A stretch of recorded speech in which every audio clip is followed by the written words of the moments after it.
on in a second, Yeah. Yeah. Because nobody's paying attention. Dharani, Dharani, Dharani. It is They can't hear me probably. Dharani, Dharani, I'm starting the meeting. Yeah. I don't know what's going on with them. It's just like when I'm in the classroom, Dr. Val. Sometimes I just don't know what's going on. Yeah. I know. Yeah, that's okay. Because I have regulars coming on the Instagram, coming on the LinkedIn, and also I'm starting those channels also because they want to be included too. Last year, but it was over 100 every day. Both are having a ball talking to each other. Yeah, they absolutely are enjoying their conversation. Yeah. Janet is a regular, so my wife sees her and she knows her. So that's why they're talking. Yeah, the other day my sister-in-law, she went for a doctor visit. She was in the car has AC, but still she has to get inside the office and come back. So she could not take that. Yeah. Dharani, can you hear me? Hello. I think they're. She's able to walk and do her stuff. I don't think they can hear you, Dr. Val. I don't think so. Let me. Yeah, good. Yeah. Her son and daughter-in-law are living with her, so. I'm looking at. So they take care of her, but still, the weather, they cannot do anything. So, no, that's true. They can't. That's true. Hello, everybody. Good morning. Dharani and Janet, I had to mute you both because there are other people here. Melissa came in here, and so I'm sorry I had to mute you because other people are there. We'll start our summit now. Okay, so this is more like a important thing as far as I'm concerned because I see a lot of illness still going on, lot of chronic disease, and even the US government has appointed somebody. Can you hear me?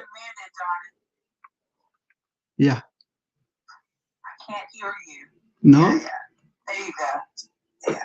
I think the doctor's talking. Yeah, I'm talking. Can you hear me now? Can you hear me? Yeah. Let me give him some coffee. I think they're not able to hear me. Yeah, I don't think they can hear you. But I can hear you, Dr. Rao. Yeah. So other people are on the other side. Yeah.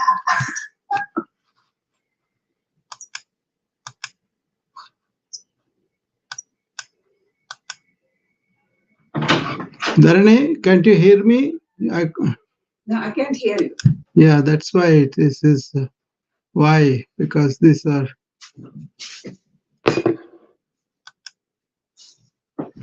not all.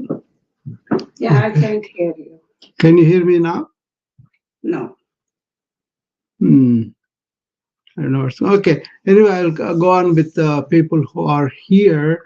I'm on the Noom Vibe. I'm on the other channels and in YouTube and other things, and also on the Instagram too. I have to figure out why you are not able to hear me here. Maybe the sound is not correct. Only 1 second. Yeah, I'm here. Because a lot of people are coming on the Zoom. Yeah, that's why I'm coming here. I was trying to talk to you, but I knew that you guys are not able to hear me. Yeah, that's why. Input. Yeah. Now you should be. Janet, can you hear me now? Can you hear me now? Dharani, can you hear me now? No? I don't know what's going on.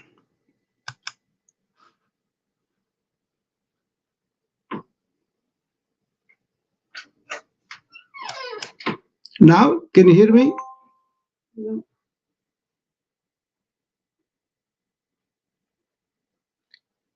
Okay,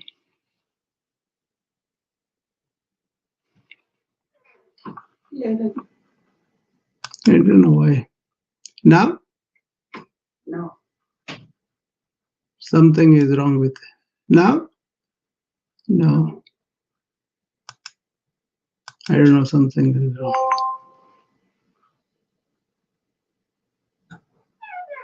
Okay, huh? Speaker volume. No, it is volume is there. Now, hello. Yeah, it should be. It should be audible to you. Can you hear me now? No.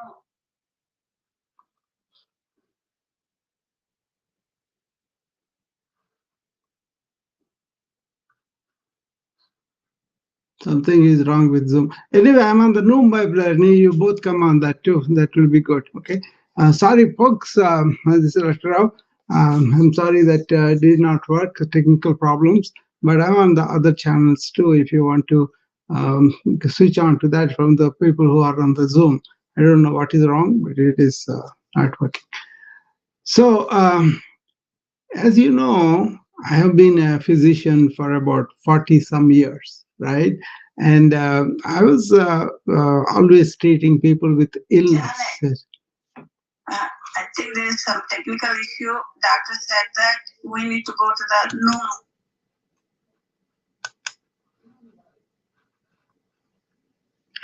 Okay, so the illness is more like a problem with that. Uh, that illness is going on and people are getting chronically ill and not able to really have a quality of life, with all the advances we have, with all the age old wisdom that we have to keep ourselves well. It's not really happening, you know I was really uh, very keen on getting this wellness oriented health system, not only individually but also societal, system wise, right? That's not like a megalomaniac or anything like that. It's like a it starts with each individual. And also, most of the people are uh, kind of educated, literate, and able to retrieve information wherever they want, especially with the phone.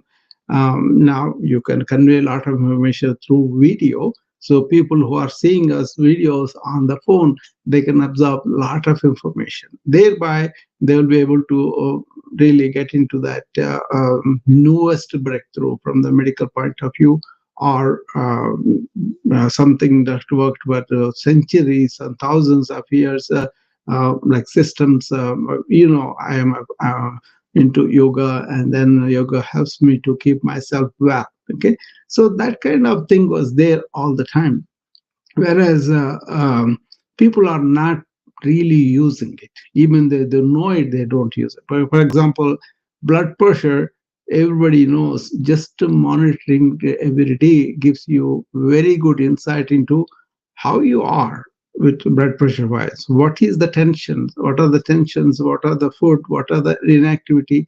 These kind of things make your blood pressure go up. Just monitoring it and then cultivating simple behavior patterns of eating right and moving a little bit, and also really taking medication if need be, very really helps you to lead a better quality of life.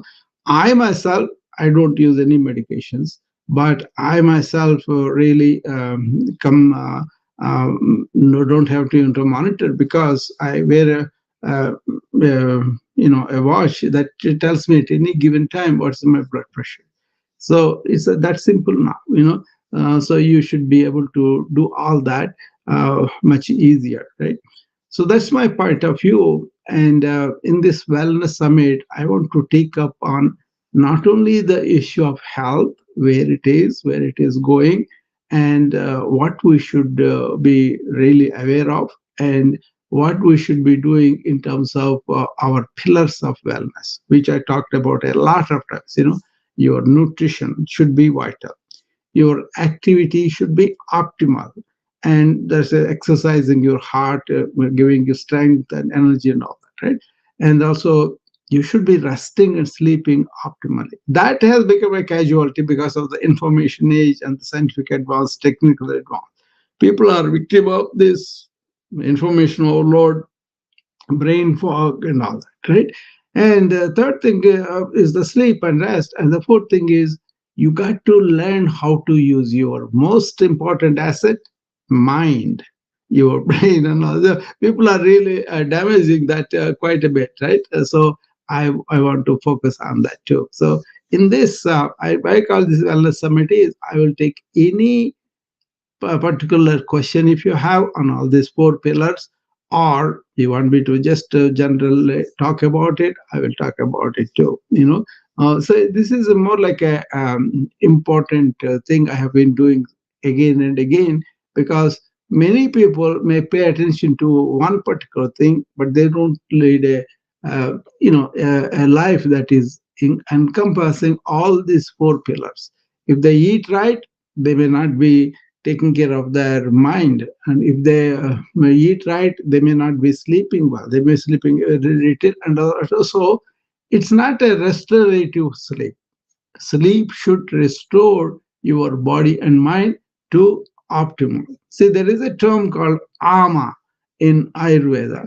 This is like a metabolic waste that we accumulate with daily existing, just living, eating food, and then, some of the excretion is not good, so we accumulate the toxins, that kind of thing, or thinking constantly, churning a lot of neurohormones which are not really good for you in the long run, that kind of thing. So once you understand the science behind it, the reason behind it, and also the wisdom behind it, the wisdom was coming from experience. Eating something, your vitamins are balanced if you have a balanced diet. But if you don't eat certain food, you may be deficient in some things. Like, for example, vegetarians, vitamin B12 can be low in them too. So that kind of understanding, that kind of common sense. But the most important thing is, do you take responsibility for your health and wellness? In this present moment, if I put a question to you, what do you know about your health and wellness? How comprehensive you are? Even if you know how your health is, even if you really want to get into that, what are you really doing it, knowing it? Suppose something is wrong with you, suppose your bowel movement is not good, you are constipated, you are going to bathroom once a week, that's not good for all, that's not normal. They may say, oh, according to you, no, no, you should be having bowel movement every day. Okay, that means you are having something problem with your water, with your diet, with your other things concerned. Okay, so if you are not doing that, then you will be in problem, right? So that's what people talked about, and people really know about, but they don't do much about it because they don't think this is that important. They're so caught up in that, that is really makes you take it casual, and they say it's not a big deal. So in this 1.5 hour I'm going to spend on here, I'm going to talk to you about these four pillars, and also I invite any questions that you have. You can talk to me about it too. Anybody on the new? Melissa was here earlier, but because we were having the technical problems, she left probably. If you are still there, Melissa, if you want to talk about it, please come. Okay, and then will continue our conversation. Whatever questions you have, or whatever contribution you want to make regarding being aware of your health. And this is the question I was posing in my what I call wellness oasis that I'm doing on the WhatsApp every day. Why that is a oasis is, I don't think people are getting all the health information or wellness information in many sites or many places, because they either give you scientific information only, neglecting the ancient wisdom, or they are so mired on the ancient wisdom they don't pay attention to the scientific developments. But I want to be a place where there is a balanced information. There is questioning, there is doubting, there is awareness of need of being really self-conscious about our health, and that's very important, So anybody has any suggestions, any questions that you want to ask me about, or you want to suggest some things, please come up and tell me about it. I'll be more than happy. Okay. So that is what the plan is. Let me tell you how I started this wellness club, proactive wellness club in the morning. And also now I'm doing this wellness oasis. These two are very simple things I'm doing, but I think it is encouraging a lot of people to pay attention to their health a little bit more consciously. So I hope the people who are not doing it, if they take it up, even one person take it up in the crowd that I'm talking every day, I'm more than happy. But it is out there, and people are doing that. So in so many ways, so people are doing attention to their wellness. That's a very good thing, right? So I just want to do my contribution towards that. Okay, so let us start how my journey started, and how really I kind of ended up this. I was born in India and brought up there, and I was more like a medical student from the time I wanted to eat, probably. So this is more like a um, passion. That has become eighth grade, I think. I wanted to become a physician, and then I was really paying attention to that, right? Uh, so what happened with that was I went into biology rather than mathematics, even though I was very good at mathematics. Maybe it came from my father, who was an engineer. But then my father was more like 100 out of 100 in mathematics. So I kind of was inspired by it, and I wanted to do it myself too. Then what happened was I got them 100 out of 10, and so I excelled in the mathematics. But my desire was more like make sure that people are really healed and suffering is. That was my passion somehow. And then I went into medical field, and then important thing was the medical school was in my own town, whereas the engineering we had to go out of town somewhere and stay in the hostel and then study and all that, right? But we didn't want to spend that much money. That was another reason. So, but it's a practical thing too. But my passion was to go into medicine, right? Anyway, so and it was a intense competition, but we survived and I got it. And then right after I graduated in India, I came here, and then I was here ever since. In '81, I came here, right? So it's a lifetime. But then, as I entered into the medical field, I was very new to the medical field. I was immensely stressed out, and then I read a book called "Healing the Healer" by some Michaels, somebody. He was also a physician in Boston. He was just like allopathy physician, and he wanted to serve the patient. That's why he came in. But then his stress level was very high, so he wanted to understand why I were. At that time, we used to call out stressed out, but not burnout. Now it's the burnout, right? So he found himself in that. So he took some sabbath for a couple of years and went and wrote a book that's Healing the Healer. In that, he talks about how dehumanizing the residency experience we have to do the residency, right, in each field. I have to do 3 years and like that. So he was doing the residency. He found he was dehumanized, right? And then he felt, as a physician, I want to go back to that human side of mine. I want to go back to service. I want to really enjoy helping people and that kind of thing. That appealed to me very much. Then I stuck into that. How can we serve the patient? In that view, I started doing yoga for myself because I was stressed out, and that helped immensely, right? It cleared my mind, it gave me energy, it gave me a lot of flexibility. I was young, I was doing it, so the more I did it, the better it is. But I was only physical yoga I was doing. Even that produced a lot of relaxation, a lot of energy, a lot of clarity of mind. But then I got into deeper sense of yoga. What do they mean? And the more deeper I went in there, it was not the physical only at all. It is there, but then it's like keeping the car in good condition so that we can go travel. We can travel long distances on that, right? So there are so many dimensions that yoga explored, and then really, and then I went into further philosophies of India, further philosophies of ancient Japan, China, and all that, right? What they told was you got to know yourself inwardly. That is the main thing, right? And then everything has come out. Okay. Then it is not reductionist like allopathy. This is like holistic. It is about energies, emotions, personality, and all that.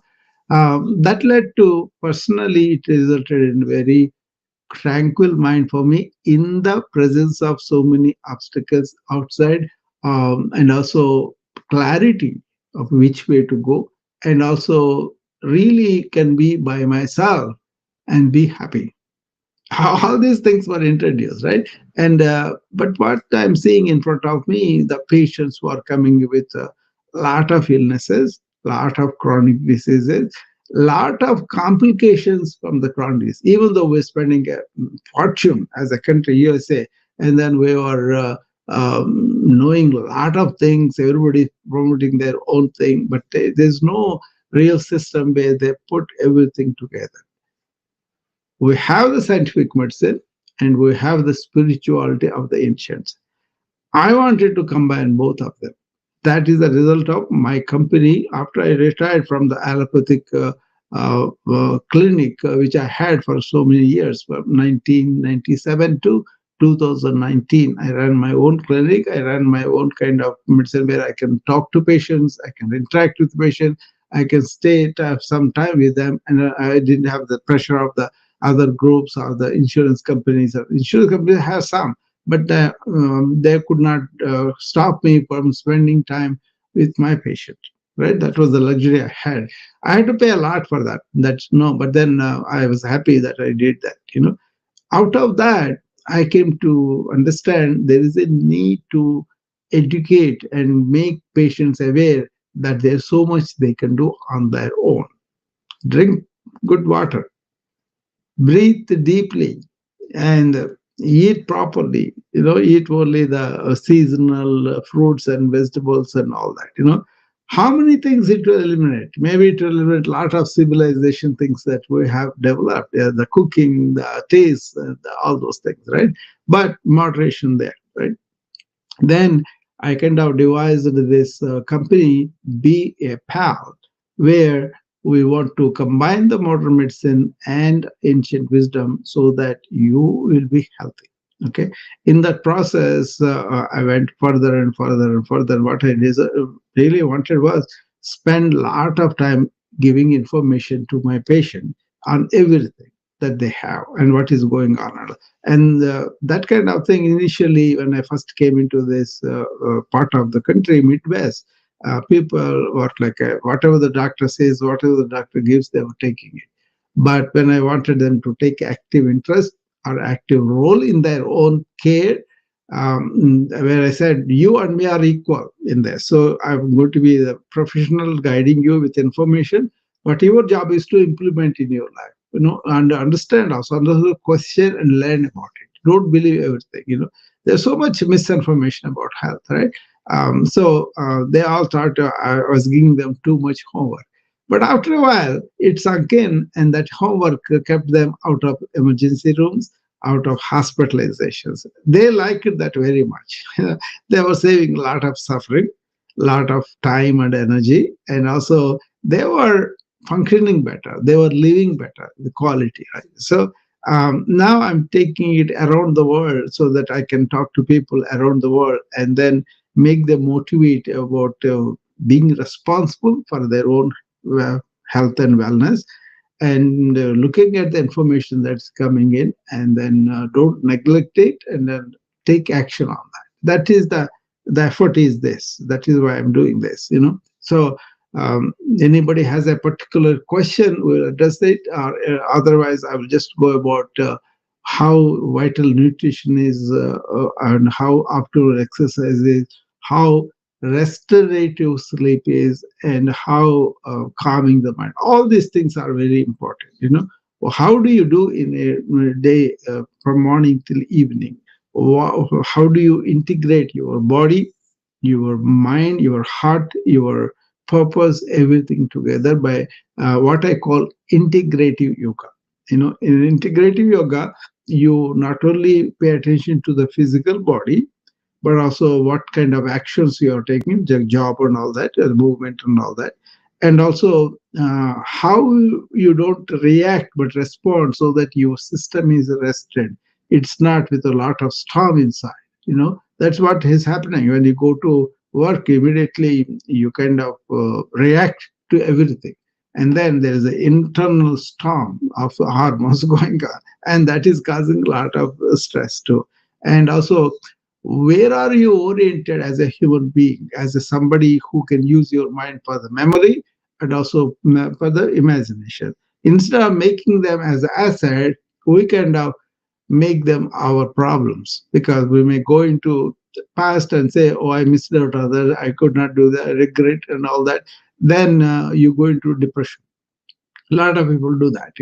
Or you may imagine so many things in the future which may not happen, or which you are real in your mind, and you go into the anxious world, always worried about. Okay, instead of using mind for wrongly, you got to learn what is thought, how does it happen, when it becomes problem. Thought becomes problem when you turned it inward. Thought is an asset when you use for things outward. Any technical thing, any operations that you do, you want to do that outwardly. Thought is very important. You want to know which direction you're going, where you are going, and what you are taking, and all that, right? But to really understand our inward nature, to really understand our true essence of who we are as human beings, you need a separate instrument than thought. You need intuition, feeling. So these are all the general things that the ancient explored. They lived close to the nature. They had a very simpler life. They had a very stable nervous system, and they enjoyed peace, quiet, joy, just by being, just by sitting down with themselves. And then in the long run, they were like really happy about it. Okay. So, looking all of this, you come to the vital nutrition. What is vital mean? Vital nutrition is where the food that you are eating has vital energy. That means they are not polluted. They are not.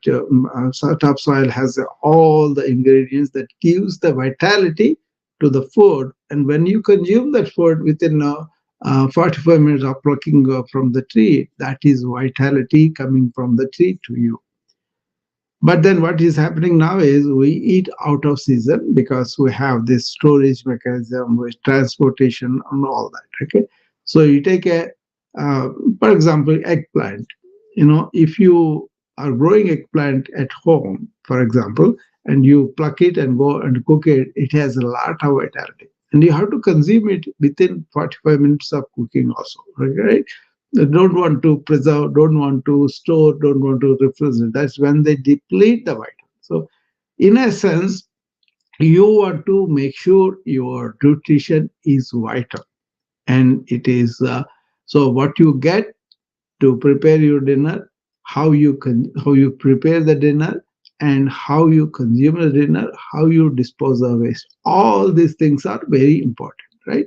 So how do you do that? You want to make sure that growers who are producing your vegetables and fruits are really doing in an organic way, as little chemicals as possible. Understanding that and going to farmers market and going to a farmer who is really producing it in his farm, that can, as much as possible, if you can do that, that will be wonderful. Okay, but a lot of supermarkets, a lot of they kind of spray chemicals just to keep it shiny and all, so be aware. But you want to have multicolored vegetables and fruits that are freshly grown, that are seasonal. That is a mantra, I think, a commonsensical mantra, that you want to use. So that way you ensure you are getting the vital nutrition from the market, prepared well with love and care, not giving it to some chef who wants to put all sorts of oils and all sorts of salts there, because his job is to sell. His job is to make sure a lot of people come and a lot of food is consumed so that they can make a lot of money. But our job is to protect us. So when you go to the restaurant, for example, you are not cooking, then talk to the chef. Tell them what you require, what you should be avoiding. Don't fall for only the taste and then allow the congregation to go. That's what's happening. A lot of people with high blood pressure, a lot of people with diabetes, they kind of consume food just because it is provided. They don't pay attention. Is this good for me or not? They just respond to taste or the event or whatever is happening. They just have good time without understanding this can damage me. So you got to, that's why these things are going unchecked. We all know all the chronic diseases, majority of them are because of the processed food. So try to be away from the processed food by consuming natural food cooked in the way that is not losing the vitality, right? And raw is good, otherwise boiled is good. And then put little oil, little salt or no salt, that will be good. But then you can make it so many ways that is very palatable, right? So you can eat a lot of curries, a lot of chutneys in Indian cuisine.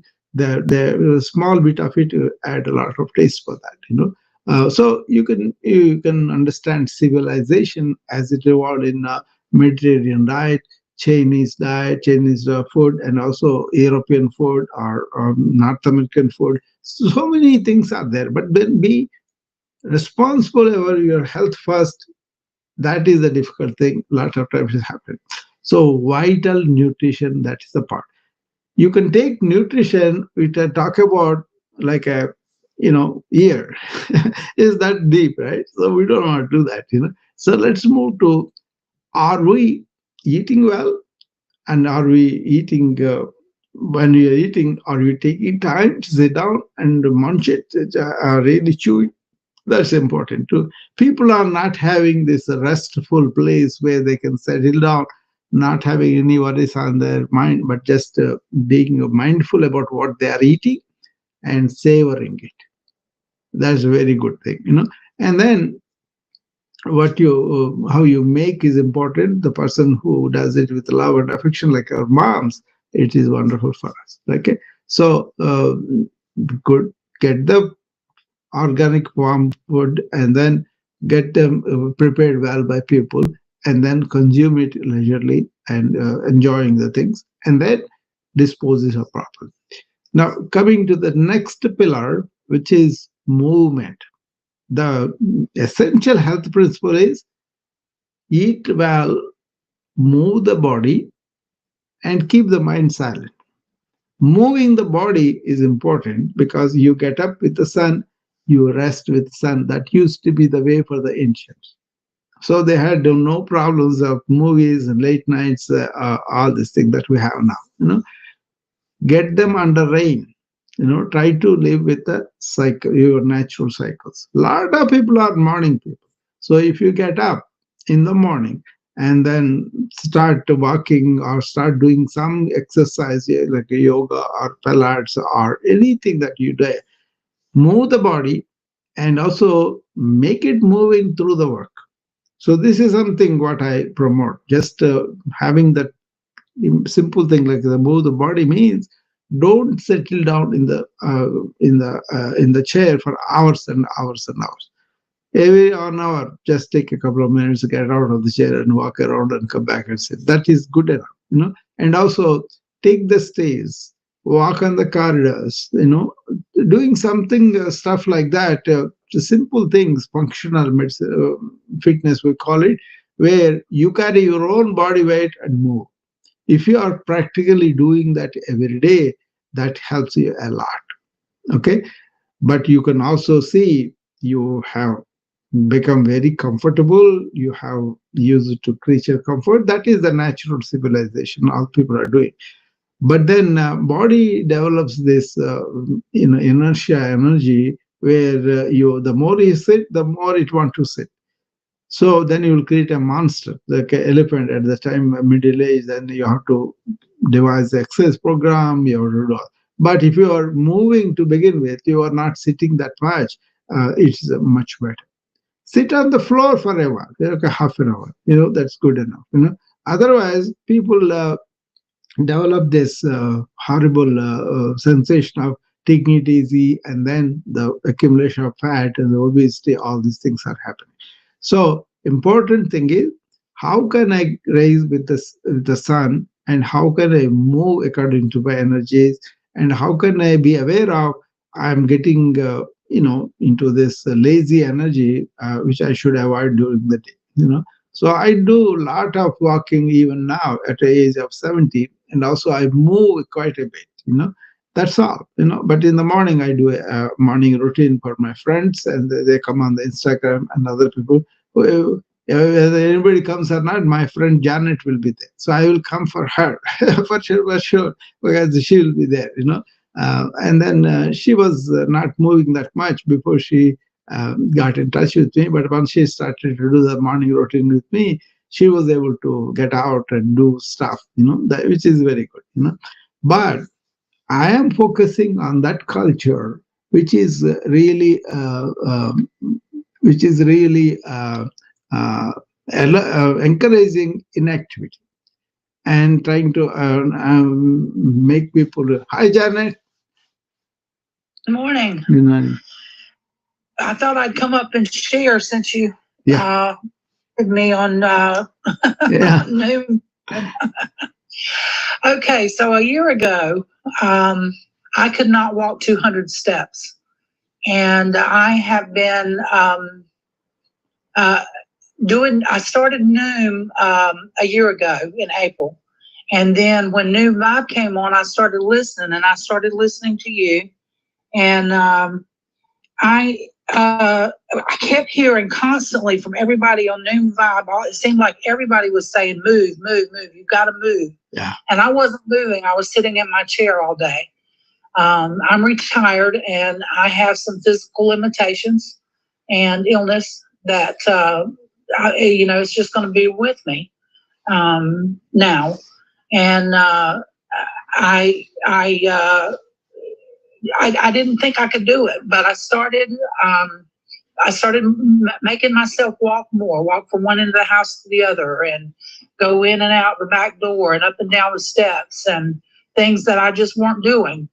And I started with the morning routine. It's been, I think, since like August of last year or September. And anyway, long story short, I am now walking about 1,200 steps a day. Yeah. That's my average. Very good. And I enjoy the morning routine. I feel better. It has helped my state of mind. I've learned how to breathe and just take care of myself better. And if I'm this week I missed 2 days because my husband had surgery, and oh boy did I miss it, mentally and physically, but I still was. My mind was in the right place. I was not reacting, and that's what you taught me: is not to react, to respond. And I stayed calm throughout his surgery and taking care of him the next couple of days. But it's been a tough week. And but I'm okay. I'm handling it much better than I was handling things a year ago. And I can't say enough about being able to walk 1,200 steps. That's awesome. That is, Yeah. I just cannot tell you how awesome that is to come from a place You of not see, being able to walk and were and you get to given any exercise that are tough for you, Janet? say again. Were you given any exercises that are very tough for you to do, or they were easy No, for you? not really. I mean, Yeah, some of them are hard for me, yeah, yes, but not yeah, nothing that I can't do yeah, or do at least. I don't stand up and do anything. I yeah. have to sit down See, because I have neuropathy in my legs and they just won't take yeah. it yet. See, what Yet, I want yet, to yet. point out was I was doing something general, simple that anybody can do.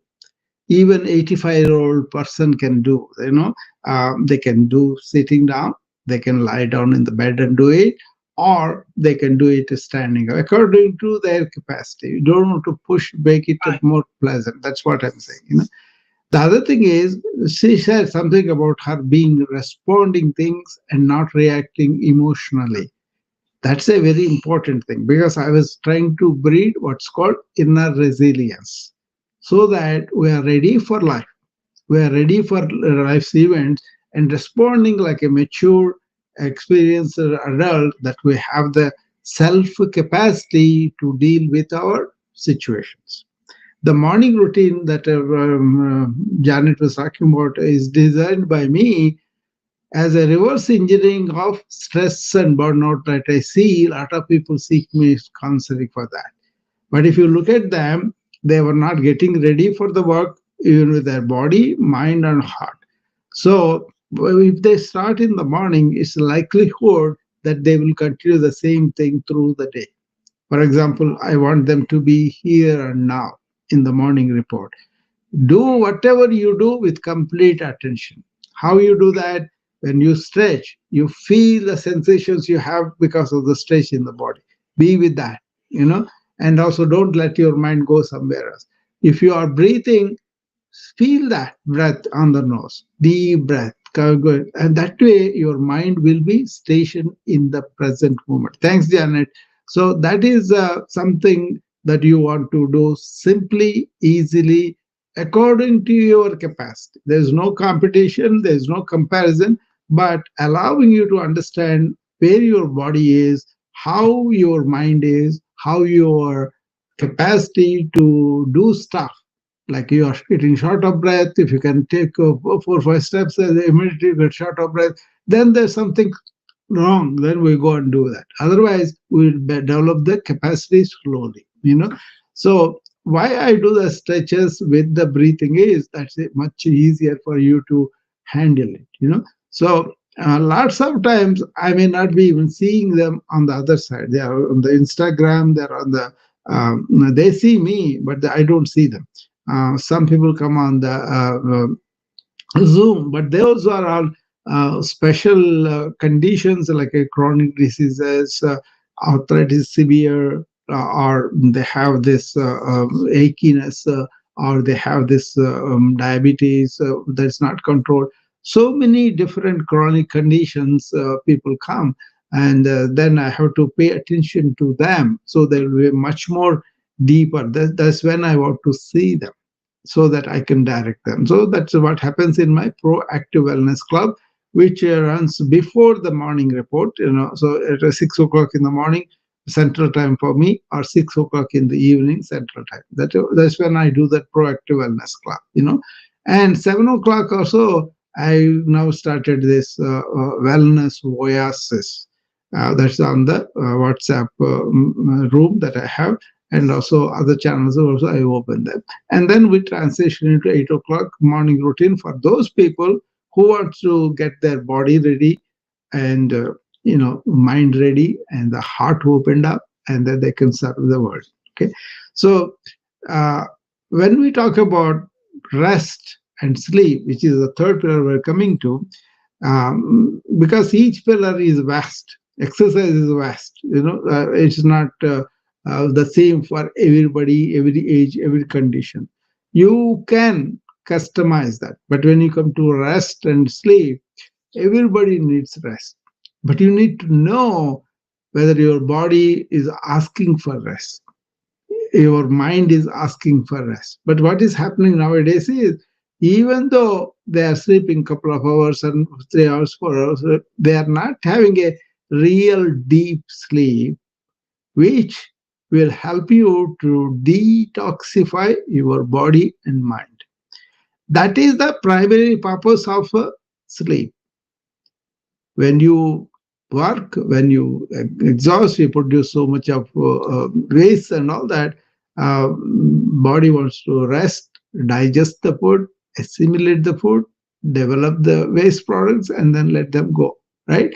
So you want to rest not only physically at the cellular level, but also you want to rest in your thoughts, in your feelings, in your feel, all that. Right. That is where a lot of inputs from outside influence us not having this restorative sleep. How many people are unwinding like a hour or two before they go to sleep? They still want stimulation. They're still watching TV. They're still watching action-packed movies and all that. Even I do sometimes.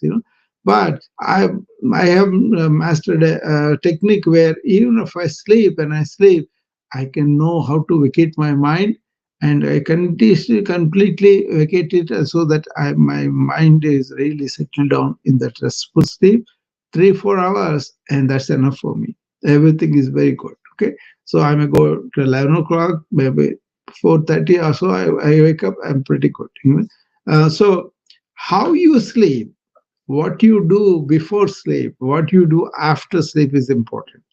If you spend a day, generally broad stroke, I can go into the details of it. Broad stroke is, be attentive to whatever you do in the morning. That means you are doing something, you're paying attention to it, it is all done, and then take it off, and then you pay to the next one, complete attention.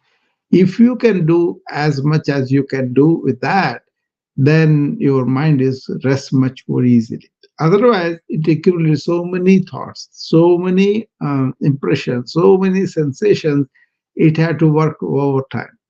Lots of times it's not getting enough. That's why when you get up, you don't have the energy, you don't have the clarity of the mind, you don't have the peace and all that, right? But suppose you go to a vacation, you don't have anything about the work, nothing, and then you just enjoy yourself during the day, not a worry, and then you go to night, you sleep very well. That's a good thing. Take a break like that. But what I am talking about is, on a daily basis, you can be attentive during the day, vacate the mind at the end. So I tell people, wake up in awareness. Don't wake up with a lot of plans and everything in your mind ready to go away. Wait for half an hour or so, get to a present moment, and then stationed in that, do the entire day. Okay.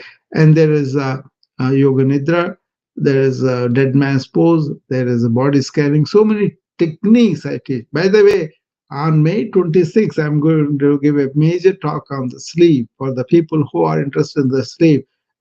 This will be on the clubhouse, on the OBN, but I'll do the other channels too, so that way other channels can be exposed. So if you're interested, you can attend that. I think it's in the evening, Sunday evening, 8 p.m. our time, my central time, okay, 9 p.m. Eastern time. So if you can participate in that, you'll get a lot more details on this, okay. So there are ways, without taking pills, by understanding how our mind works, how our mind interferes with our thing, and how the now current, uh, you know, um, information age. I'm an informatician. I deal with the science of information, right? We have a lot of junk information coming in. That is it. We don't want all that. We want data, but then make a decision on the data and use that insight, but then dump the data. Don't keep everything in your mind like it's a dustbin. That is what is happening because of the culture and because of the lack of awareness of what this information overload is doing to our brains, and not acting on that. And also it's very, very difficult because mind acts like that, right? So much information just like that, so you don't want to engage in that. Okay, so understand how culture has changed, where so much information is dumped into us, and understand there are ways to clear that, and at least give the time at the night time, unwind like a, if not 1.5 hours, half an hour, no TV, nothing else, read or light music, or we teach all this, but people can cultivate these habits by being smart and aware of what is going on. Okay, so that is the second, third one, the sleep part, rest of it. Rest when your body demands.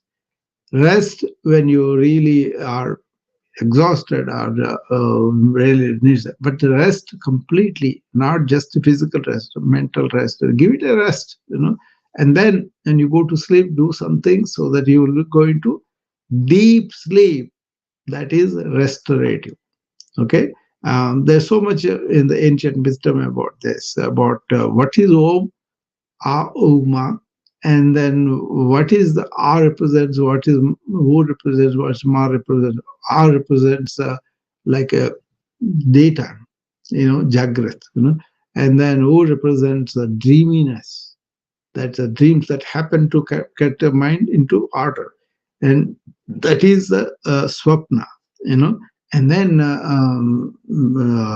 deep sleep, where your body and mind sensation is not there at all, that is shushupti. Okay, and they talked about the silence after the shushupti, and that is where lot of meditations, lot of concentrations, lot of attention, all those things lead you to. This is all incorporated into Yoga Nidra or Shavasana, and making the body completely relaxed, each part of it, all the thinking mechanism relaxed and quiet, and emotional turmoil is relaxed and quiet. It's a profound relaxation of every part of us. And that's why my energy is very high. Even I'm at 70 years, so I can do a lot of things. But at night time, I can unwind, I can go, but I go a little bit deeper into my being at rest there. So that means completely overcome the mind's activities, heart's emotions, and all that. Okay. That's a big science too. Okay. If you are interested, come on May 26th, night time. That will be Monday morning for India. That's when all my friends from India come there. That's why we do that. Okay. Now, fourth one is biggest one is how do you calm your mind? How do you properly use your mind? How do you allow the mind dictate to you entire life? That means you are living in the mind all the time. You are not living in the present moment, which is the life. Here and now, I'm with you guys. How many people are really aware of what I'm talking about? Are you tuned into that? Not necessarily following me or obeying with me or being slavishly agreeing. No, not that. But are you aware, awake to the truth I'm talking about? That lot of people are not sleeping well. Lot of people are having this insomnia. Lot of people have this headaches. A lot of people have this lack of energy. Lot of people need sleeping pills to sleep because we kind of shattered the normal sleeping mechanism. I never use sleeping pills because I understand what it is. And then even if I have tough situations, that's the beauty of it. Even if I have situations where I'm going to lose major, if these things go on, I can be worrying about it, or I understand the worry is not going to take anywhere. But see what I can do in this moment. If I cannot do it, rest it and then go to sleep on it. And in the morning when you get up, clarity is there, and you don't have the fear, you don't have the emotional response, but you have the response from your deep intelligence. You are not reacting with your heart, with your hormones and all that. You are responding from deep intelligence. Then it becomes much easier to solve the problem, because all your energy, all your clarity is focused on solving the problem, not worrying about it. Don't worry about it, because worry is like a staying in a rocker and then going back and forth, not going anywhere. You have the movement, but that cyclical thinking about worrying about something is going to rob your energy so much. Okay, so people, oh, I'm human, I can react, I'll do it. No, you are also a human being who have this inner intelligence. You are being ignorant about it, and you are not able to recruit that in your life. That's what I focus on. Okay, so all these four pillars, each one is really very big deal. If you want to study about it, forever it will take. No, what we want it is, how can I make this, all this teaching and everything, ancient wisdom, into one daily routine? So here they adopted what's called integrative yoga. Whatever I do is in yoga. Okay, that means I get up in the morning. I don't allow my mind to go run whatever it is. I want to be aware. So I start with deep breaths. When I'm breathing, I want to be focused here and now. And then whatever I do with that attention, using the thought when I need it, but also learning how to stop it after that is done. Don't cling on to the thoughts like that. You can take the insight, you can take the lessons from the past, whatever you did, you can take the insight of that. You can understand what worked, what did not work, and only keep what is important, but don't retain every detail of it. That is the bad thing we do. Okay, then when you go to the next job, you will be completely attentive to that, right? So do that, and then the whole day is spent in doing everything attentively. People use mindful, but the mindful is like a, you are full of mind. That could be hard, but mindful is you are using the whole mind on one thing.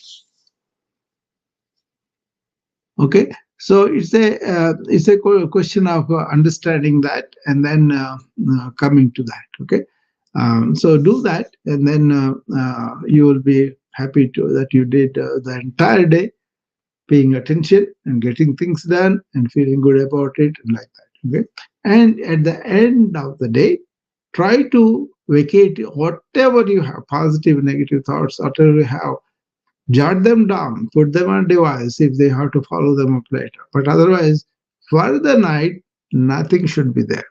Everything is either trivial, written off, unnecessary, written off.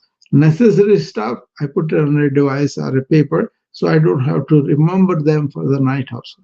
But in the morning, when you get up, you can look it up and say, what are those things? But try to do this exercise daily over certain number of weeks, months, or years, according to your conditioning.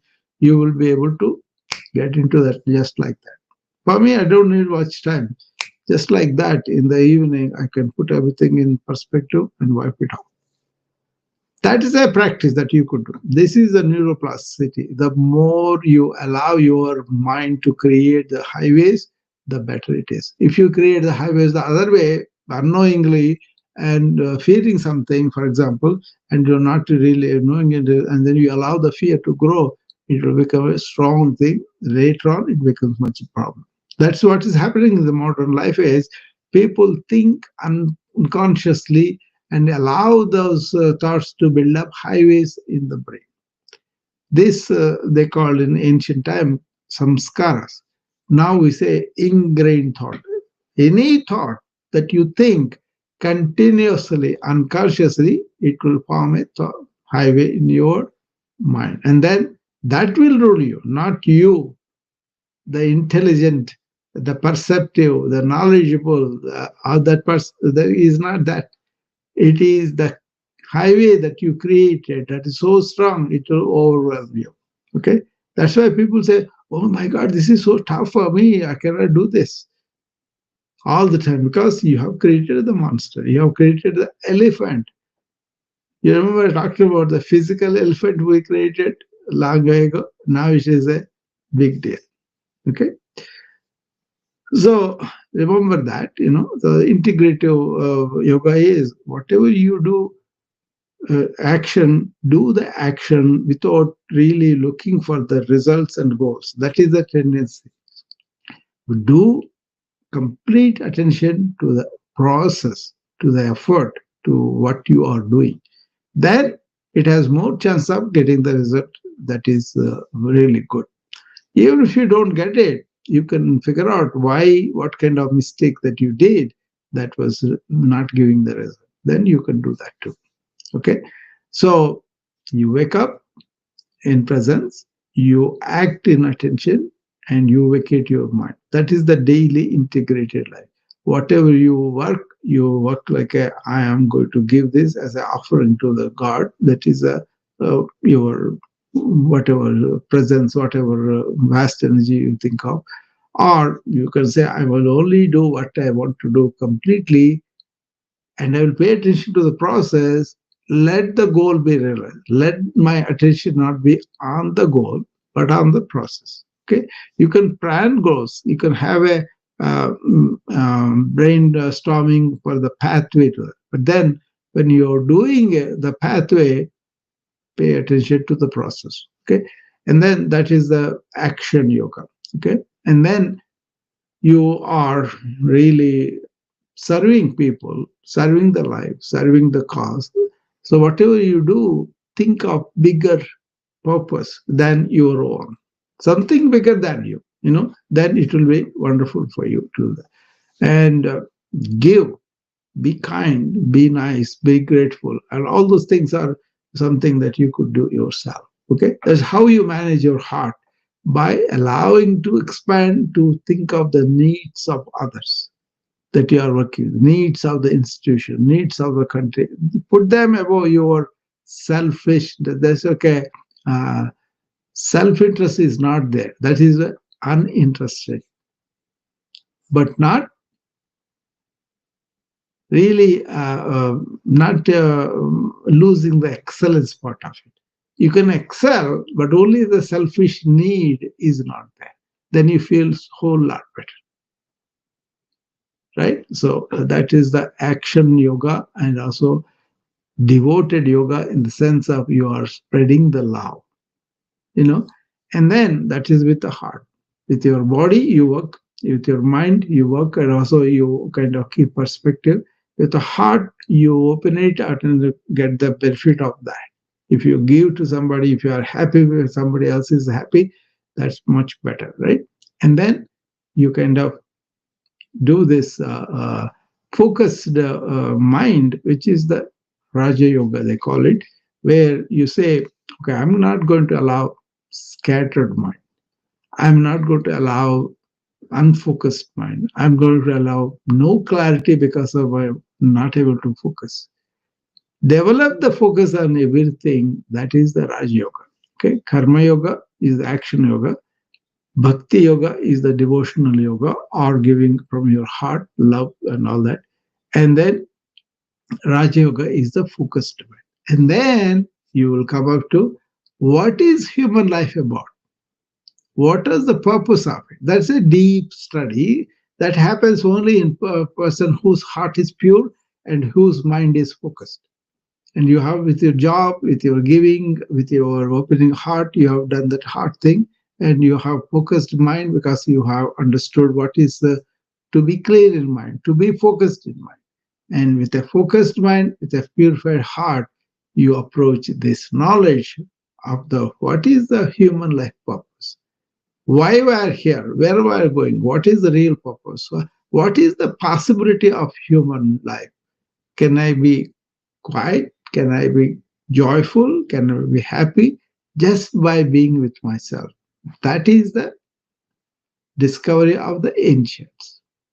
It's not in your accumulation of dollars. It's not in your excellence of your technicals.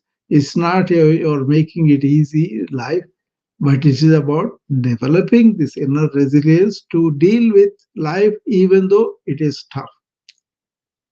Developing this inner complete wholeness that is not only existing but awake, and also what is real. How would you learn anything? You know, And what's the purpose of it all? That they call Sat Chit Anand. Existence is this awareness beyond the body and mind that is existential, that continues on whether we lose our body or not. That is there, or that is real. That is the ontology, you know. And how do we learn? By being aware, awake, and conscious. That is the chit, sat chit, right? Chit. That is the epistemology. And what is the purpose of it all? Right? That is something you need to understand that too. So ontology, epistemology, and also what's the purpose? The purpose is to just to be joyful as a human being. You discover it on your own. It's not a statement I should make.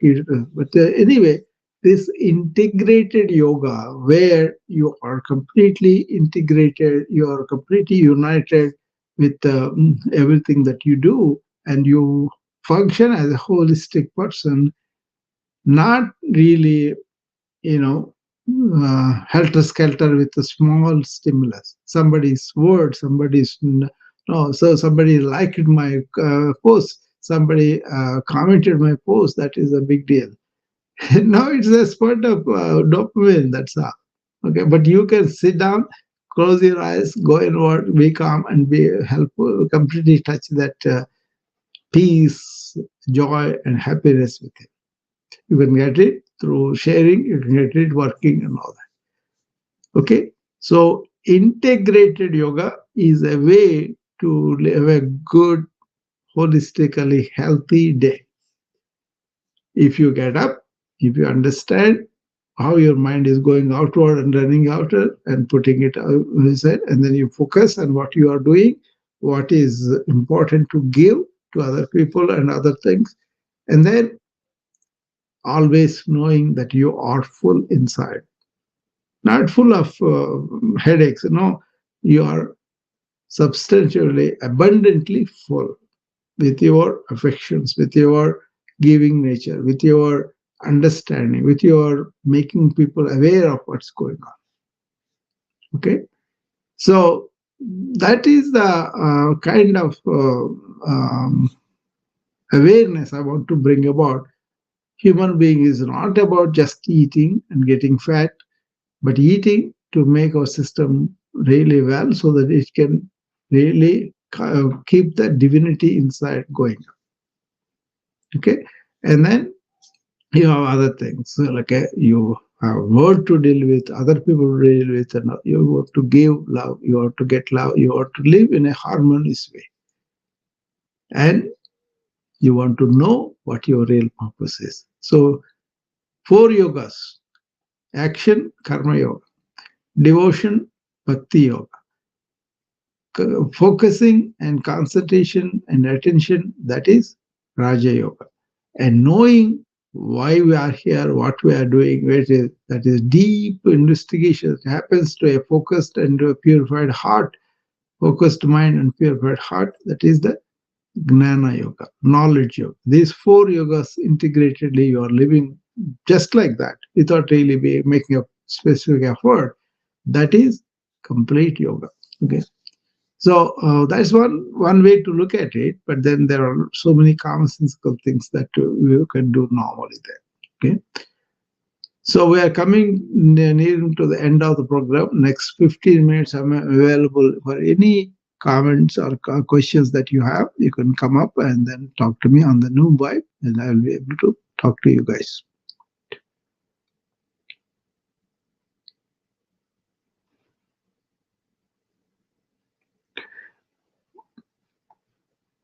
Let's see. Oh, Melissa. Yeah, I'm glad you come back, Melissa.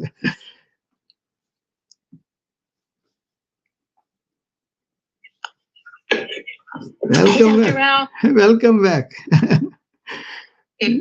So I have a question for you. We're talking about the integrated yoga. Yeah. So my question is, how is the integrated yoga different from, let's say, like, the yoga videos that are on like the Noom platform. Would that be an example of integrated yoga, or is that No, something? maybe I don't know how depth they went, but everybody knows this because look at this. They gave an example of a chariot. Okay, so you have a chariot for yourself, and then you're taking it for a ride. Don't you want your the physical body of the chariot to be firm and strong to carry the weight, right? Absolutely. That's what it is. Body we want healthy, functional, energetic, and strong so that we can take our life into love. See, like I'm 70, I can get up and walk, I can do my own stuff. Nobody has to do all those things for me. Instead of being a nursing home, we can be like this, understanding what is the movement, what we should be moving around. But what we are doing is we are accelerating the aging by allowing this sedentary life as a culture around the world, not just only America, around the world, people are becoming sedentary because we can use our mind and create livelihood and all that, and the technology is such that it can help us to do a lot of stuff just by sitting at a computer and creating business and all that. What I am saying is recognize that, don't slow down. Even if you use a computer, that's fine, but then get up and walk. See, most of these programs, they are only focusing on getting the body better, getting the body energetic, beautiful. But then why? What are we using the body for? That is where the integrated yoga takes you. Human being has a mind, human has a heart, human being has a relationship with the world. All that is also every day we are living it. And using yoga to understand we are all one united thing and we are all one energy. That is what is yoga ultimately. It's not about body, mind, combination, that's there, but it is about how harmonious I am with Melissa, how harmonious I am with other people, and what I'm contributing to their life. That's all life. So then you're saying integrated yoga is figuring out how to integrate your mind, your body, your soul, and your spirit with the rest of the world. Exactly. Because human beings are not just like animals. They just instinctively eat, instinctively copulate, and then they die. But we are like having a awareness and mind that can understand memories, learn from them, and I can project and they create things into the future. But living in the present moment is something we lost. You see, that's why we become neurotic, not really alive in the moment. Understand that, and come back to it. Oh, I'm going to use that. You say, how come I'm using all this equipment and everything, right? Technology, that's fine. But that's only a tool for me to reach out to my people, right? But my thing is, chronic disease is getting worse, health is getting worse. People are not having a quality of life. They may be living, but they're living on medications. They don't have the spunk. They don't have this joy of living. That is possible. That's what my argument is. Oh, I absolutely agree with you. I don't think that I would not argue that point with you because I think there is absolutely a divine spark inside of us. And I think that you're right. A lot of people have lost the ability to tap into that because they get caught up in the day to day. One of the things that you've helped me learn is not to let my thoughts control me, is that, Exactly. and I still, not every day, but almost every day I get up and I start that's an asset to Melissa. That I'm not my thoughts. Your thought is an asset for you. But only thing is, you want to use it, not let that be using you. Or like you said, make me neurotic, because there was a lot of time where my thoughts were running the show instead of me, No, if you look around, 99% are, come back, Melissa, I have to tell you something important. 99% of people around you are neurotic in the sense they don't have control of their own thought. It's more like that is driving them. It's not their fault. It's a question of understanding there's a whole lot of world beyond thought. when your thoughts are completely subsided, you're silent, there is so much world beyond that. Oh yeah, I absolutely agree. And Yeah. I'm thinking of my nephew, and my nephew, unfortunately, I've tried to talk to him, and he can't he can't seem to understand that he's in control of his thoughts. Yeah. And I understand that because there was a time that I didn't know it either, and that's why I've tried to tell him, but I think it's about a journey, and you can't force something on somebody if they have not gotten to that point in their journey, because I know it took me a long time to get here, and I'm very thankful for where I'm at in my journey now, and I know that I have a lot. There are many more steps that I have to go, but I'm just thankful for where I am in my journey. And I'm remember in the morning report, Melissa, I say one of the 4 things you do in this hour is observe the thoughts as objects. Right? That means you are not going to be, because thoughts come, like I said, the highways they form, they come by themselves. They wake up, right? And then suddenly you follow them, then you will go and do what is needed. It is needed for the talent, technology, and all that's fine. But if it comes unnecessarily somewhere where you are focusing on a student is upset and crying, and you want to give her the sympathy and everything, suddenly something like comes with this thought, she is disturbing the whole class. Then that thought you have to observe and let it go. And then come back to your human tendency of consoling the kid. See, that is the important thing about observing the thoughts in the morning and not allowing them to run away with whatever it is. Just don't suppress, don't indulge in it. Just observe it, then it will go away. But when you need it, you can use it and then end it. That is one thing people don't know is when to use a thought for all outward things. But anything inner human things like a kindness, compassion, friendship, love, and all that, not the thought. You don't want to assess people, right? You want to be helpful and loving to them. That is not by thought, that's by your inner intuitive self. Well, and that goes to what Janet was saying earlier about responding rather than reacting, because I think a lot of times we react in situations. Yeah, that is taking the time. That's the 5th principle I talk about. 4 things you do: stretch, breathe, be in the present, and observe the thought. The 4 things we do in the exercise. But 3 attitude you cultivate is: first attitude, don't react to everything. Respond without that emotional turmoil to all the actions, And then 6th one is service to the whatever the life that you are doing. Okay. And the 7th thing is take both wins and losses equanimously. So I taught her because she was observing these reactions in her and she was responding less than reacting. The moment I pointed out to her, she started to react. And practically how to do it is not the theory, it's actually what she did that helped her. Because she was not listening to the body telling her, this is enough, Jana, don't do it. And she was doing it. But then once I reminded her, don't listen to the body, then she listened to the body and she slowed down when she needed to. And then thereby she was better to do more later.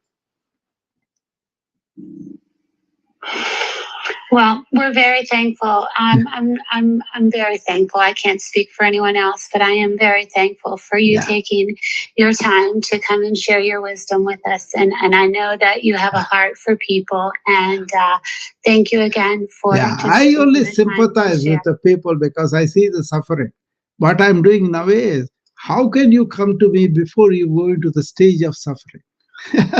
That's all. That is the wellness oasis. That is the whatever I do, the proactive wellness club, as to tell them, hey, we have the knowledge, we have the scientific, we have ancient knowledge that we can live much better quality of life. That's my aim. That's what I'm promoting, and that's why I'm spreading it, because people are sometimes sleepy, sometimes not attentive, sometimes they're stuck with their own mental attitudes and all that. But I am in the moment, here and now, fresh, with energy, telling, hey, come on, get up, wake up and look at it. That's all. Well, thank you again for Yeah. helping me develop the Sure, present Melissa. moment awareness, Dr. It's Ram. always pleasure to have you and talk with me. Thank you. So let me see. So, my friend Peter. These are my regular friends, Melissa, Janet, Peter. I'm very thankful for them. So. Hey, Peter. Namaste. Namaste. Namaste. How are you? I'm great. Yeah, beautiful. So I had you in my ears. I was doing some yard work and hanging out with. I just adopted a 5-year-old Belgian Shepherd. As you can see. Wonderful. Here. And beauty. Yeah, Black Beauty. Yeah. Black Beauty. Yeah. His name is Jet, Jett, like Jet Black. And so I'm outside, and it's such a beautiful day here in Virginia. And I'm just enjoying life. Like I was doing a little bit of gardening. My mother always maintained a garden. Then in later years, my brother would help. So I'm taking a stab at it a little bit. No, that's good. That is life. That's not about philosophizing. It's living it. Yes. So I'm trying a little bit, and my neighbor is really good with herbs. In fact, he's an herbalist. He's 78 years old, and he looks like a young man. It looks like you. He takes care of himself. I don't know what his practices are. I know that he's just a peaceful spirit, and he's always in his yard. So he's been helping me out. And I don't know. It's just good to be alive. It's good to be present. I was in my present moment awareness with my dog running around, me doing my little gardening, and listening to you in my ear. And I'm just so grateful for today, and I'm grateful for you. And I heard, of course, Janet share, who I love, Melissa, who I love, and whoever else was in my ear. I don't think I caught it all because I was gardening. But did you get the wellness oasis philosophy? I did. I saw it. I downloaded it. And I honestly have not looked at it thoroughly, but I do have it loaded up. Yes. See, that was about, I was writing about living in America, enjoying the freedom and all that, and how the problems in American life are really encountered by ancient wisdom. See, that's the thing. I enjoy the best of America, but the weaknesses of America, I don't let it influence me, because I was stuck with that wisdom of yesteryears that was very good. And then it becomes only theory if I don't do it. Yeah. See, I have authenticity because I do it, and then I tell people. Right. Yeah, of course. Yeah, I know you definitely live it. And no matter what society you live in, right? Yeah. It doesn't matter. There's a lot of people who are really nervous today in America. And it just, to me, it's just showing what really is and just how much more work we need. But I like it. I think it's a good time because people are coming into more of a consciousness of ancient wisdom without them even knowing, because they're coming to the end of themselves, and they're coming to the end of social media, realizing that these things are not really fulfilling them. And so I think they're looking for something else. And I think that can only be a good thing. Yeah, for me, there's only one family, entire human beings. Okay, that's right. And then we can form for practical purposes, small association, do some stuff. That's fine. But identifying with any particular thing is not something that I don't do, because I don't need to. Why? We are all human beings. I don't either. Yeah. I don't either. And that becomes so much burden is gone from the mind. So there's a fundamental thing I'm pointing out to people who are worried about the political situations, all the things taken away by the government and all that, right? So what is it that is reacting in you? Is your real inner self or your mind? But once you have ended up in your real self, I would say, I would say for me, and I'm always honest with you, sometimes it's both, and I know what to do and when to do it, but I don't always. That is what I'm talking, Peter. I'm talking in the morning. Be observing the thoughts as though they're objects. They are happening to your mind, but not your inner self. So stay in the inner self and use the mind as a tool, but don't identify with the mind or the body. They are your tools. They are not you. I know. It's beautiful. You know, I we do was, this in when the I morning. got up. Morning report, Yeah. we do that in the morning. At the end of it, Yes. I'm not this body Yes. and mind. They are Not my this tools. one, yeah, right. That is, you have to live that. You know, right now in the spontaneous sun and the dog and all that, you are with that moment. That is it. Yeah. You are not analyzing it. You are describing everything. No, you are living that moment. That's wonderful. Nice meeting you. Okay. Now, Cecilia. Okay. Let me bring her up, Peter, and then we can come back after that. Hi, Cecilia. How are you? Awesome. I haven't heard, I wasn't able to join you for a long time. So here, just came in to say hello, really. Yeah. Yeah, I love the glasses, cooling glasses. Thanks. I'm wearing them right now, actually. You know, I was leaving the house and I thought, I really want to create some joy today. So let me put on these fun heart sunglasses. Yeah, they're fun. They're good. But then you know what? You can improve your eyesight better just by doing some eye exercise every day. Oh, yeah. Oh, these are not for improving my vision at all. No, but I've just thought about it. Right? So this is one of the yoga thing is, it's called Tratak. What it is you take away your glasses and you put a candle in front of you, and look at the candle without blinking for a while. It's interesting that you say that. Because these sunglasses have nothing to do with improving my vision, but they help you see better in the sun. That glare is not there. You feel comfortable. That's good. Yeah. Well, these are just fun. Yeah. But also, I've been it's something that has been on my mind for a while. Like, I have glasses, but I refuse to wear them all the time. Because I know that your eyes will just rely on them. And people think that I'm like crazy when I talk about this, but I don't want to become dependent on the glasses. You're right. I know that I can. No, you're right, Cecilia, because there are 6 muscles that suspend the eyeball, right? By looking side to side, up and down, and tangentially, you strengthen those 6 muscles. And also, the lens is focused and all that, the accommodation, you call it. For example, you're driving, you look at far distance ahead of your road and bring it back to dashboard. You do that few times, that what you're talking about, not wearing the glasses all the time, that impulse is really strengthened, and then you really have that lens suspended properly. Then cataract also will not form that fast. Yeah, and I think the phone.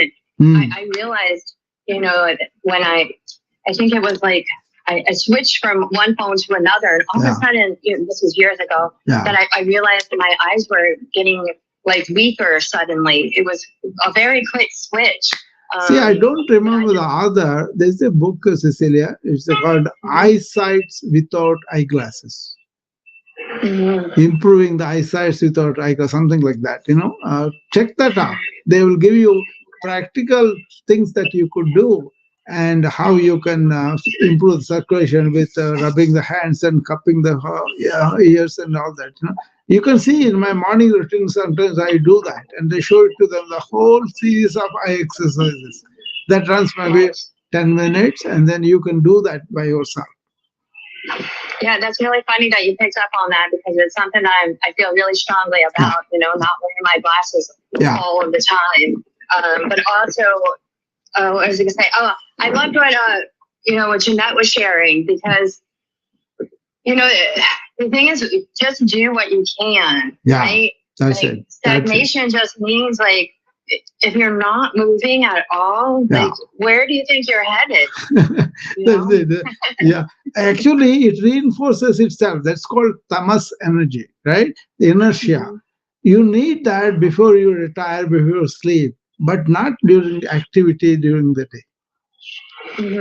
Our life promotes the sedentary activity. Just be intelligent and get out of it. Don't yield to it. That's all. Yeah. What was I going to say about movement? We could. Oh man, I just had something that just slipped my mind. But yeah, but I'm really big into, you know, we all are at different places in our lives and health journeys and all. But yeah, you do what you can. I even heard a gentleman the other day talking on one of the coaches talks that the days where he feels like he can't even move, he just pumps his feet. Yeah. Just pumping the feet at the That's least. true. You know? That's true. I do that too, because when I have to sit down in the meetings like this, sometimes I do that too, because it's a question of reflexively things happen, because we are aware. I don't want to be, other way to respond to this, Cecilia.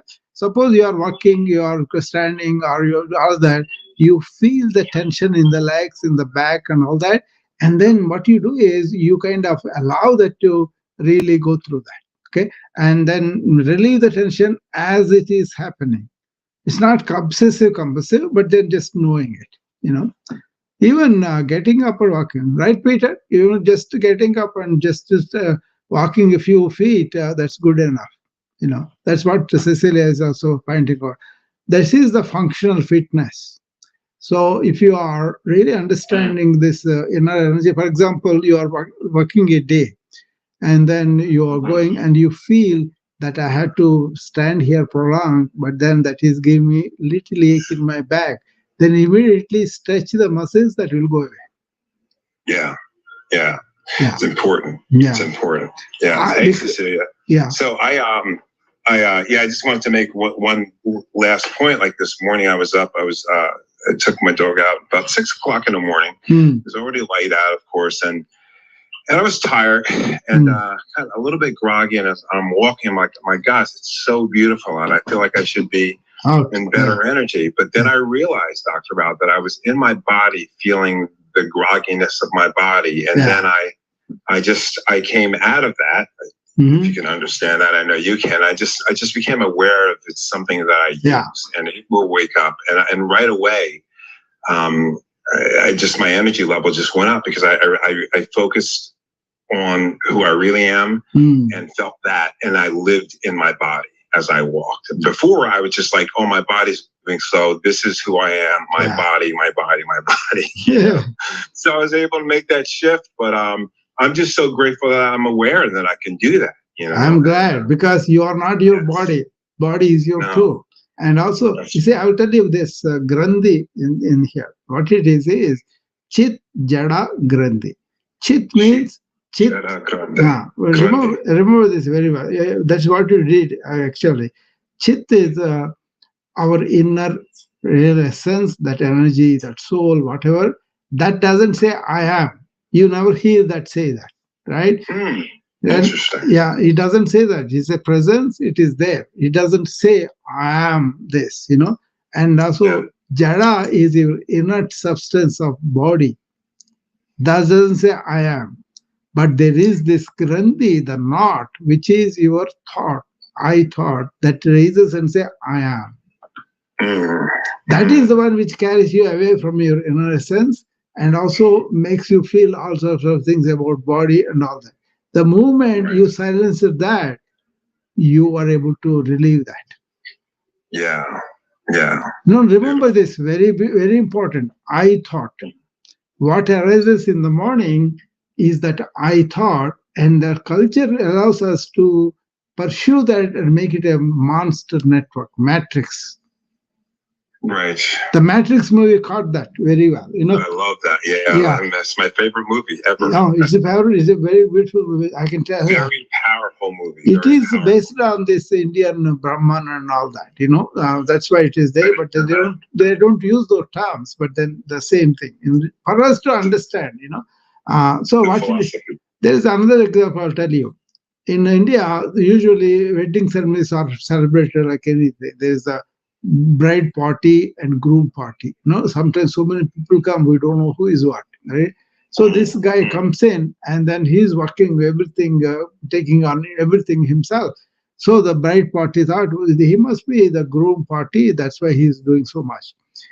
The groom party also thought he's from the bride party, but he doesn't belong to anybody. He just came in and they took over things.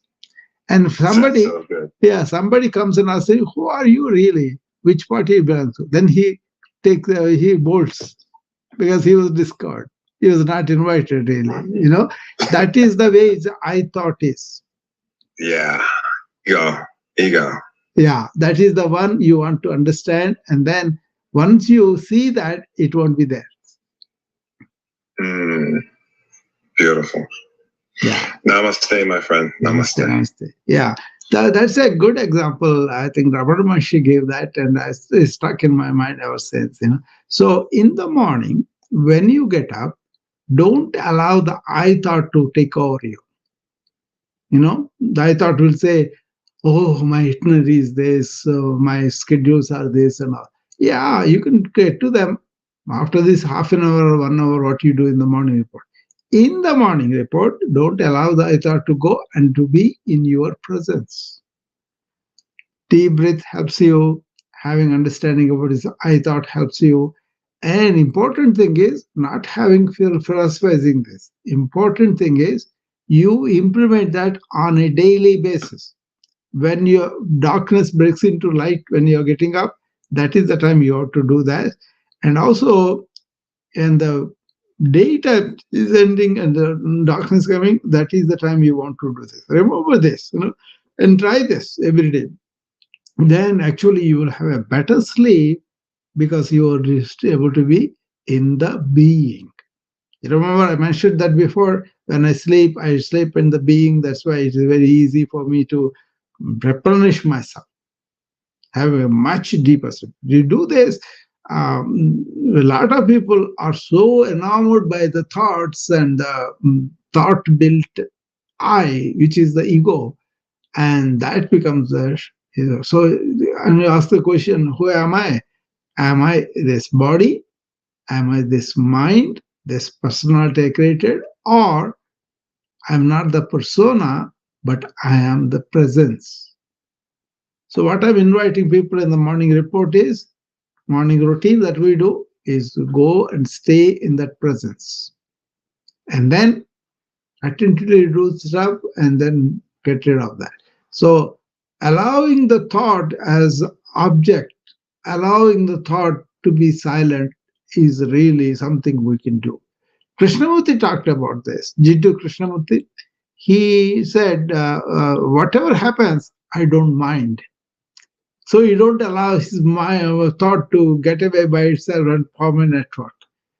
Rather, he would recede back to who we really are, the presence, and watches the thoughts as objects. Western society was built on by the Rene Descartes. He said, I think, therefore I am. Big mistake. He was meaning well, but the repercussions of that was Western society have developed on this thought, invented a lot of good things for the external benefits, but what about inner silence, inner quietude, inner serenity, inner peace, and all that? This is definitely against that. That's why there is so much of mental illness, so much of suffering because of that. Even Eckhart Tolle talked about this. This I thought, this ego that kind of produced 120 million deaths in the century, in the 20th century. Because this I thought allows you to identify with, first of all, a small community, then another country, and because you think different, that's why you are fighting. Sometimes the ego is not just for the individual person, but the whole society. Like America feels we are exceptional. What exceptional are you when you are not able to deal with your chronic diseases, or not able to deal with your mental illnesses, not able to deal with the racism, not able to deal with so much cruelty to so many women and other people? So this, I don't see that. I see that more like a not really enlightened society, not really expanded awareness, more like divisive, self-centered movement of ego. And people are suffering because of that. That's why I'm pointing out. But I like the American way of established this America, freedom and individual liberties and respecting all that. That is being eroded because we are allowing this egoic personality not only in the person but also society evolve. Otherwise, What did America do? It invited your poor, your weak, and everybody. And then it allowed around the world how good that is. See, now these people are eroding those values. US said that is to do so much good for people and got a tremendous respect and affection for America. The people who don't understand are the ones who are egoic, don't understand the value of that kind of service that America was doing. So, but it will come back. I'm sure it will come back because these are universal values. These are something that promoted. That is what made America such valued everywhere. This few people cannot erode that. It will come back. So it will come back. See, the ecological things also people were doing for a long time, and they eroded. Systems and universities, everything that were there for 80, 90 years, even NATO and other things, that really helped America to guide the world towards the freedom that is being eroded. But it will come back. I'm pretty clear about what the real America is about, and then I will talk about that freely. No fear, nothing. Okay. This is the psychological independence people get when you understand what you really are. You are not your body, you are not your mind, you are that inner essence that they call both, that is the inner conscious being. In that consciousness, we are all one. Entire world, we are all one. Once we know that, you don't care for these small things. Anyway, we have gone 15 minutes past of what we wanted to do today. Thank you for all you joining me, and I will see you guys later. Okay. So, bye bye.